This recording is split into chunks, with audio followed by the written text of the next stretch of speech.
Le cancer invasif de l'estomac, c'est un cancer qui va infiltrer la paroi de l'estomac. C'est un cancer qui pénètre profondément dans la paroi de l'estomac. Dès que la tumeur arrive au niveau de la sous-muqueuse, c'est à partir de là on peut dire que c'est un cancer invasif ou infiltrant de l'estomac. Par contre, les petites tumeurs localisées au niveau de la muqueuse, qu'on appelle les cancers superficiels de l'estomac. En fait, déjà, le cancer de l'estomac est un cancer très fréquent à travers le monde, malgré que son incidence a nettement diminué. En 2019 et en 2020, il y a plus de 1 million de nouveaux cas à travers le monde. C'est le 5e cancer en matière de fréquence et surtout c'est la 2e cause de mortalité par cancer. Alors en Algérie, il y a un peu plus de 900 nouveaux cas par an et c'est le 5e cancer chez l'homme et c'est le 6e cancer chez la femme. Les causes sont assez multifactorielles. En fait, il y a des facteurs environnementaux qui sont liés d'abord à l'alimentation. Quand on mange trop salé, une alimentation hyper salée, mais moi je pense que ce n'est pas le cas chez nous, mais ça peut expliquer un peu la fréquence de ces cancers dans certaines régions à travers le monde, notamment en Asie. Il y a aussi le tabac. L'alcool, mais en fait il n'y a pas une preuve formelle par rapport à ça.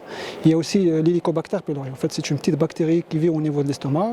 Et ici on a géré presque 80% de la population est porteur de cette bactérie. Et on ne sait pas à partir de quel moment cette bactérie, en plus les facteurs environnementaux, il y a un risque de transformation et de développer un cancer de l'estomac. Les facteurs génétiques, parce que parfois on a des cancers chez des sujets très jeunes.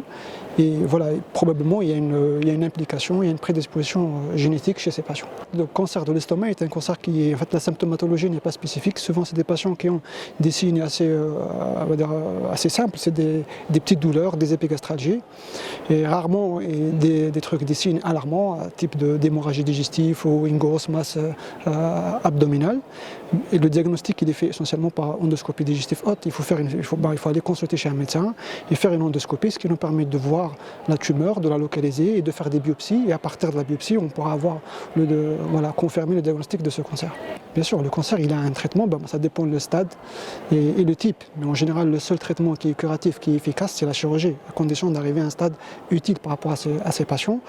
Mais cette chirurgie, elle reste insuffisante parce que beaucoup de malades, même si on les a bien opérés, on les a opérés à un stade utile de la maladie, souvent les patients récidivent assez précocement.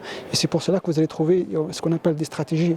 En fait, c'est un traitement combiné entre la chimio et la chirurgie, soit avant, ou faire de la chimio et de la chirurgie et de la chimio après, et parfois même faire de la chirurgie après complétée par de la chimiothérapie. À travers le monde, il y a plusieurs politiques de dépistage, notamment dans les pays asiatiques, au Japon et en Corée. Pourquoi? Parce que c'est des pays où il y a une incidence assez élevée de ce cancer, et ce qui a permis à ces pays de diagnostiquer les cancers à un stade très précoce et d'améliorer un peu la prise en charge et les résultats de cette maladie.